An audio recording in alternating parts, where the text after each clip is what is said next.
ఈ సినిమా ఒక 2 years back, ఒక 1.5 year బ్యాక్ అనుకుంటా, వాసు నాకు ఒకరోజు కథ చెప్పాడు. ఎందుకంటే వాసు చేసే ఏ సినిమా అయినా ఫస్ట్ కథ నేనే వింటుంటాను. ఎందుకంటే ఇద్దరం ఒక రూమ్లోంచే స్టార్ట్ అయింది లైఫ్. వాసు ఏంటంటే మధ్య ఎందుకంటే తనకి స్టోరీ సెన్స్ మీద, అందులో అంటే ఎంటర్టైన్మెంట్, ఎడిటింగ్ అన్నిటి మీద గ్రిప్. ఎందుకంటే ఒకరోజు మ్యూజిక్ డైరెక్టర్ రాకపోయినా ఆయన మ్యూజిక్ చేసేయగలడు, ఓ రోజు డైరెక్టర్ ఏమన్నా సిక్ అయినా ఆ రోజు డైరెక్షన్ చేసేయగలడు, ఓ రోజు ఎడిటర్ రాకపోయినా ఆయన ఎడిటింగ్ చేసేయగలడు. ఎందుకంటే ఎవరు రాకపోయినా పని అయితే జరుగుద్ది, పని ఆగదు. ఎందుకంటే ఆయనకి అన్నిట్లోనే గ్రిప్ ఉందన్నమాట. సో అలాంటి వాసు చేసిన ఒక 2-3 సినిమాలు కోవిడ్ టైంలో సరిగా అంచనాలను అందుకోలేదు. అంచనాలు అందుకున్నప్పుడు అందరూ కూడా ఇంకా వాసు అవుట్డేట్ అయిపోయిందేమో అతని కంటెంట్ ఇది అని విమర్శకులు అనేవాళ్ళు. బట్ దాన్ని తను ఛాలెంజ్గా తీసుకుని ఒకరోజు వచ్చి చెప్పాడు, అరే నేను మళ్ళీ ఒక సినిమా కొత్త వాళ్ళతో తీసి గట్టిగా కొడదామని డిసైడ్ అయ్యానురా, ఆ ఎఫర్ట్ అయితే పెడతానురా, నేను కథను ఎలా నమ్ముతానో ఒక డైరెక్టర్ అయితే నచ్చాడు నాకు అని చెప్పి మనోడు వచ్చి కథ చెప్పాడు. ఆ రోజు చెప్పినప్పుడు మన ఇద్దరం కలిపి ప్రొడ్యూస్ చేద్దామని చెప్పాడు. సరే అని చెప్పి కథ అంటే నాకు కథ చాలా బాగా నచ్చింది. నచ్చితే లేదు వాసు ఇది బాగుంటుంది, ఎందుకంటే ఆ రోజు ఆ కథని ఈ విధంగా వస్తుందా రాదా అని చెప్పి ఎవరికీ నమ్మకం లేదు. బట్ వాసు ఈ కథను చాలా బలంగా నమ్మి అలా స్టార్ట్ అయింది. ఆ తర్వాత బేబీ రిలీజ్ అయింది, నేను హిందీ వెళ్ళటం, అలాగే తను ఈ సినిమాలో మూవ్ అయ్యాడు. వాసు ఫస్ట్ నుంచి ఒక కాన్ఫిడెన్స్గా ఉండి ఫస్ట్ కలిసింది నాని నితిన్ గారిని ఒక హోటల్లో కలిసి, ఇలాగా కథ ఉంటుందండి, దీంట్లో హీరోయిజం ఏమి ఉండదు, బట్ అన్ని క్యారెక్టర్లు ఇలా బాగుంటాయని చెప్తే ఆయన ఒక్క మాట కూడా ఇది చెప్పకుండా, లేదని నేను చేసేస్తాను, నాకు మంచి కథలు రావాలంటే, అంతేకాని ఇందులో యాక్షన్ అలాంటివి నాకేం ఇష్టం లేని, కథలో నేను ఉండాలి తప్ప కథ నా చుట్టూ ఉండకూడదండి అని చెప్పి చాలా. ఎందుకంటే యంగ్స్టర్స్లో అలాంటి ఆలోచన సరళ అనేది ఉండటం చాలా మంచిది, కథలకు మంచిది. ఎందుకంటే మంచి కథలు వస్తాయి, వాళ్ళు ఉండే సినిమాలు మంచిగా ఆడతాయి. సో అందుకే ఇప్పుడు ఆయన లక్ ఏదో అంటే నేను నమ్మను, ఆయన ఆలోచించే విధానమే ఆయన సక్సెస్. ఎందుకంటే ఇలాగ నేను కథలో ఇలా ఉండాలి, కథలనే చెప్పాలి అనుకోవడం. ఎందుకంటే ఇప్పుడు చాలామంది కథలను చెప్పాలనుకోవట్లా, సో కథను చెప్పాలనుకోవడం ఆయన సక్సెస్, కథలు ఎమ్మిడిపోవటం. సో ఆయనకి ఇలాంటి విజయాలు మరిన్ని విజయాలు రావాలి. సో ఇక ఈ కథకి మంచి ఒక ముగ్గురు ట్రయో వాళ్ళ మధ్య ఉండే రొమాన్సే ఈ సినిమా. సో రొమాన్స్ అన్నా అండి, అంటే మీరు ఆటగాడు కాబట్టి అది రొమాన్స్లో అనిపించదు, కెమిస్ట్రీ అది అంకిత్, కసిరెడ్డి ముగ్గురు వాళ్ళ టైమింగ్ బాగా కుదిరింది. సో వాళ్ళు టైంకి సెట్కి వచ్చారో తెలియదు కానీ టైమింగ్ అయితే మాత్రం బాగా కుదిరింది. సో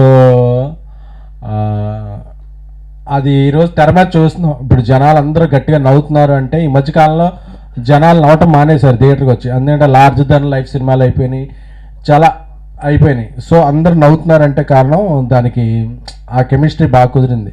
దానికి అంజీ గారు గీతార్ట్స్లో ఒక సినిమా, వన్యవాసి గారి దగ్గర ఒక సినిమా చేస్తే అది 2-3 సినిమాలు చేసే లెక్కే. కాబట్టి ఇది మీ మొదటి సినిమా అలా అయినప్పటికీ మీకు 2-3 సినిమాలు అనుభవం వచ్చింది కాబట్టి సో ఆ టైమింగ్ అంతా కనిపించింది. సో అలాగే మీ రామ్ మిరియాల గారు, అజయ్ అరసాడ మ్యూజిక్ కూడా చాలా హెల్ప్ అయింది. అలాగే డిఓపి గారు ఆయన వాసు గారి సజెషన్తోనూ మరి ఆయన ఏ ఫ్రేమ్ ఎలా ఉండాలి, యాంగిల్ ఎలా ఉండాలి కూడా ఆయనకి బాగా పట్టింది కాబట్టి సో అంతా బాగా ఇదైంది. బట్ ఇంక చెప్పాలంటే ఎడిటర్ పవన్ కళ్యాణ్ గారు, ఎడిటర్ పవన్ కళ్యాణ్ గారు ఇప్పుడు ఆ పేరు ఎక్కడన్నా ఒక వైబ్రేషన్ అనుకోండి. సో అదే ఇప్పుడు 9 సర్కే గారికి కూడా ఒక మంచి విజయం సాధించింది. ఎంత ఇదంటే ట్యాంక్స్ మీట్లో రావాలన్నా ఇంకో బిజీ అయిపోయారు, అంత అంటే హ్యాపీ. సో అలాగా ఇప్పుడు ఇంకా అందరు ఆర్టిస్టులు, కసిరెడ్డి గారు కూడా మొన్నటి వరకు స్టేజ్ మీద ఉండేవాళ్ళు ఇప్పుడు వాయిస్లో కనిపిస్తున్నారు. సో అందరూ ఒక విజయం, అందరికీ అంత సక్సెస్ అవుద్ది. అరవింద్ గారు కూడా ఇంకా నేను లేకపోయినా సినిమా మాట్లాడుతున్నారా మీరే చేసేయండి అని చెప్తున్నారు. సో అలాగే టెలివిజన్ సాధించిన ఇంకో ప్రొడ్యూసర్ విజయ్ గారు, అందరూ అంటే ఒక హెల్తీ అట్మాస్ఫియర్ ఉంది. అంటే ఒక సక్సెస్ అనేది ఎంత ఇది వస్తుందంటే మొన్నటి వరకు మాట్లాడుకున్నాను, మలయాళంలో ఒకే నెలలో ప్రేమలో వచ్చింది, మంజుమల బాయ్స్ వచ్చింది, అరే తెలుగులో రావట్లేదు ఏంటని సోషల్ మీడియాలో కీబోర్డ్ కొట్టేసుకున్న వాళ్ళందరికీ మనకి రోజులు వచ్చాయి బాయ్. మొన్న కమిటీ కుర్రోళ్ళు వచ్చింది, ఇప్పుడు ఆయి వచ్చింది. అలాగే ఈ నెలలో ఇంకా రాబోయే రోజుల్లో మంచి మంచి సినిమాలు వస్తున్నాయి. అంటే ఒకే నెలలో రెండు పెద్ద సినిమాలు ఆడటం విశేషం కాదు, కానీ స్టార్స్ లేకుండా కథే స్టార్గా 2 సినిమాలు ఆడితే మళ్ళీ ఇండస్ట్రీకి మళ్ళీ ఒక ఇది స్టార్ట్ అయినప్పుడు, అందుకని మనం ఎప్పుడు వేరే లాంగ్వేజ్ సినిమాలు చూసి అబ్బాయి అనుకోకర్లేదు. సో టాలెంట్ మన దగ్గర చాలా ఉంది. సో అలాంటి సినిమాలు వచ్చినప్పుడు మన ఆడియన్స్ ఇంకా బాగా ఆదరిస్తారు. ఎందుకంటే సింగిల్ స్క్రీన్ కల్చర్ మిగతా స్టేట్స్లో అంత ఉండదు, కానీ మనకి చాలా ఎక్కువ. సో ఆ సింగిల్ స్క్రీన్లో ఆడియన్స్ ఎంత ఎంజాయ్ చేస్తున్నారు, మల్టీప్లెక్స్లోనూ అంత ఎంజాయ్ చేస్తున్నారు.